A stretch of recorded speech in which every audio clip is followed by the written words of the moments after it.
수강생 여러분 안녕하십니까? 자, 저희들 금융상품에 대해서 배우고 있죠? 우리 지난 시간에 배웠고 이번 시간에 이어서 나머지 내용들을 함께 공부하도록 하겠습니다. 자, 우리 이번 시간에 이제 먼저 기타 금융상품 한번 보겠습니다. 증권저축. 이 증권저축은 예를 들면 주식 투자하기 위해서 일정한 혜택을 주는 그런 저축상품입니다. 그래서 일정 이상 저축금 납입한 다음에 자신이 증권의 투자 운용, 이것은 자기가 운용하는 거예요. 자기 본인이 가입한 본인이 운용하는 겁니다. 그래서 이런 저축인데 증권, 즉 주식이나 채권에 직접 투자하는데 대부분이요 주식에 투자하죠. 그래서 초보자나 소액 투자자가 증권 투자에 대한 지식을 넓히면서 재산 증식하는데 적합한 금융 상품입니다.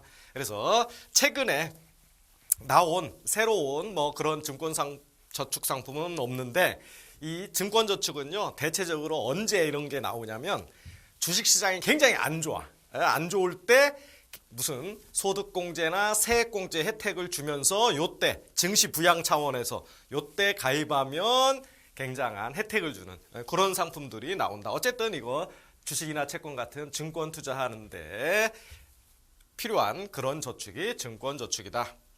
자, 증권사의 CMA. 우리 CMA 상품은요, 캐시 매니지먼트 어카운트라고 해가지고, 증권사에서도 CMA 상품을 팔고, 종합금융회사도 팔아요. 그런데 이거 현금 관리계좌 이렇게 부르죠. 옛날에는 이제 관리계좌다 또 이렇게도 불렀습니다. 그래서 어쨌든 증권사 현금 관리계좌다. 그래서 현금 자산 관리계좌를 우리가 이름을 부를 때 그냥 CMA다 이렇게 부른단 말입니다. 입출금이 자유로운 상품입니다. 그리고 이거의 경쟁 상품이 뭐가 있다고 그랬죠? 여러분 우리 이미 공부했죠? 그래서 CMA 경쟁 상품은 은행에서 파는 건 수시 입출식 저축성 예금이다 해서 머니마켓 디파짓 어카운트 MMD 상품이 있었고요. 그리고 펀드는 머니마켓 펀드라고 해서 단기 금융상품 집합투자기구, 즉 단기 금융상품 펀드 MMF가 있다고 그랬죠. 이것과 유사한 성격을 갖는 다 경쟁 상품입니다. 자, 어쨌든 CMA는 입출금 자유롭고요. 주식, 채권, 펀드, 신탁, 매입자금으로 이체를 하거나 급여 이체, 카드 결제자금 이체 이런 거 용도로 많이 사용을 합니다. 공과금 이체. 그래서 은행 ATM기가 오토메이티드 텔러 머신 해가지고 이 현금 자동 입금도 가능하고 출금도 가능한 그런 기계를 얘기하는 거죠. 이거를 이용해서 입출금 서비스를 다 CMA도 제공합니다. 그래서 편리하고 상대적으로 고수익. 여기서 고수익은 요새 금리 낮잖아요. 엄청나게 입출금이 자유로운 예금이니까 엄청난 고수익 아닙니다. 그런데 우리 요구불예금 이것보다는 고수익이라는 그런 의미를 갖고 있습니다. 자, 그 다음에 랩 어카운트. 랩 어카운트 시험에 많이 등장을 하죠. 그래서 랩이 뭐냐? 여러분들 그 주방에 랩 있죠? 랩 없는 주방은 거의 없을 겁니다. 그래서 이 비닐로 싸는 거, 이게 랩이라고 하죠. 이게 싼다는 뜻이에요.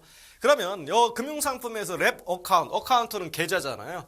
그래서 뭘 싸냐라면 여러 종류의 자산운용 관련된 서비스를 하나로 싸서, 즉 우리 주식이든 채권이든 펀드든 여러 상품 운용하는데 이걸 하나의 계좌로 딱 묶어 싸면은 딴 데로 안 나가잖아요. 따로따로. 그래서 묶어 모든 상품 하나로 싸서 고객의 취향에 적합하게 제공하는, 한마디로 자산을 종합적으로 관리하는 계좌를 우리가 랩 어카운트다 이렇게 불러요. 그런데 이 랩 어카운트의 가장 큰 특징은 잔액 평가 금액에 근거해서 일정 비율의 수수료를 받는 상품이다. 별도의 증권 매매 수수료는 내지 않는다. 자, 우리가 주식 매매하거나 그러면 수수료 들죠. 펀드 투자에도 수수료가 듭니다. 각각에 대해서 수수료를 매기는 게 아니고 이 하나의 계좌에서 모든 걸 싸서 운용을 하니까 전체 내 계좌에 있는 돈, 그거의 일정 비율을 받습니다. 그래서 잔액 평가 금액에 근거해서 수수료를 받는 상품이 랩 어카운트예요.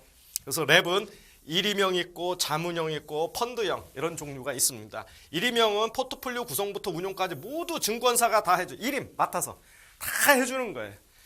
그러니까 이걸 일임형이라 하고, 자문형은 말 그대로 카운셀링만 하는 거예요.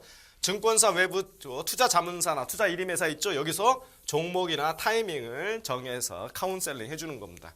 펀드는 고객 성향 파악해서 고객에 가장 적합한 펀드로 포트폴리오로 구성하는 투자 전략을 이제 제안하는 겁니다. 그런 펀드를 한마디로 어떤 거가 좋을 것 같다. 당신 고객한테는 이런 펀드를 여러 개 하면 이게 포트폴리오 구성되잖아요. 이걸 이제 제안하는 형태. 이게 이제 펀드형입니다.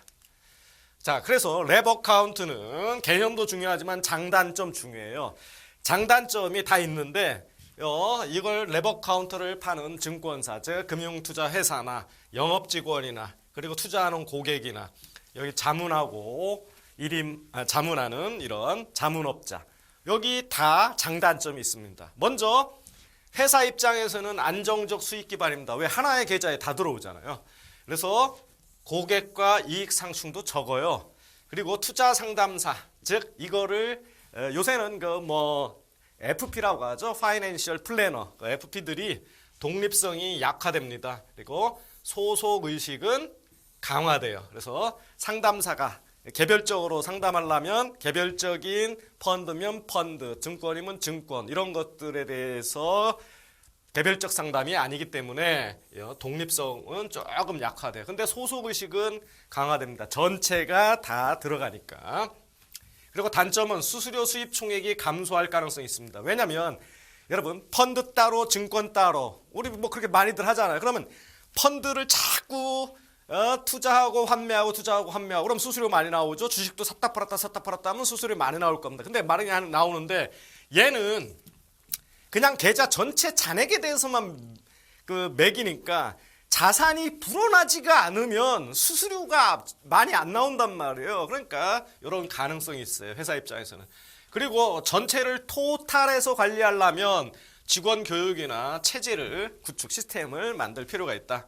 그리고 영업직원도 이익 상충 가능성이 없다는 장점이 있습니다. 왜냐하면 영업직원이 펀드 팔려고 노력하거나 매매 자꾸 시키려고 노력하지 않아요. 고객을 위해서 자산 증식에만 노력을 합니다. 그래서 가능성이 없고, 단점은 증권사에 대한 독립성이 약화된다고 그랬죠. 그리고 고객에 대한 영향력이 감소됩니다. 어떤 하나의 상품만 갖고 있을 때는 영향력이 세잖아요. 근데 전체를 싸서 매매하다 보니까 영업직원이 고객에 대한 영향력이 줄어요. 거래 기준보다 여기 보수입니다. 보스가 아니고 보수가 감소돼요. 여기 말한 것처럼 영업직원도 보수가 줄어든다. 고객 입장에서 큰 장점은 소액으로 전문가 서비스를 받을 수 있다. 소액으로 투자하더라도 모든 걸 하나로 뭉쳐 서비스 받을 수 있어요. 아무리 거래가 많아도 수수료가 단일 수수료 체계다. 즉 자산이 늘지를 않으면 수수료를 내가 많이 물 필요가 없는 거예요. 이런 장점이 있습니다. 그런데 주가가 하락하면 상대적으로 수수료 부담이 증가해요. 왜냐하면 주가가 떨어지면 여러분, 떨어지더라도 이 자산이 있으면 그 자산 총액에 대해서 수수료를 매기잖아요. 그러니까 어쨌든 일부 주식 떨어지면 주식 투자한 거 이쪽 부분은 분명히 수수료 수입이 줄 거예요. 잔액이 줄 거니까. 그러니까 전체에 대해서 하니까 어쨌든 수수료 부담은 증가할 수가 있어요. 주가 떨어질 때도.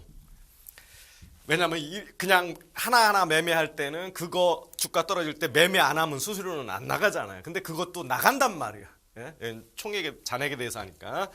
자문업자는 고객 저변을 확대할 수 있죠. 이거 다 자문업자들의 카운셀링을 받으니까 수수료 관계없는 신축적 운용이 가능하고, 자문회사 입장의 단점은 운용 보수가 감소된다는 거. 그래서 운용을 자꾸 샀다 팔았다 이런 것들을 유도해야 마찬가지로 자문업자도 보수가 많이 늘어날 텐데, 그렇지 않고 잔액에 대해서만 매기니까 이건 좀 이런 영향이 있다. 그래서 이 단점들은요, 주로 회사, 증권사, 직원, 자문업자 이런 쪽이 이런 수입, 보수 이런 것들이 조금 줄어드는 그런 가능성이 주로 단점으로 지적이 됩니다.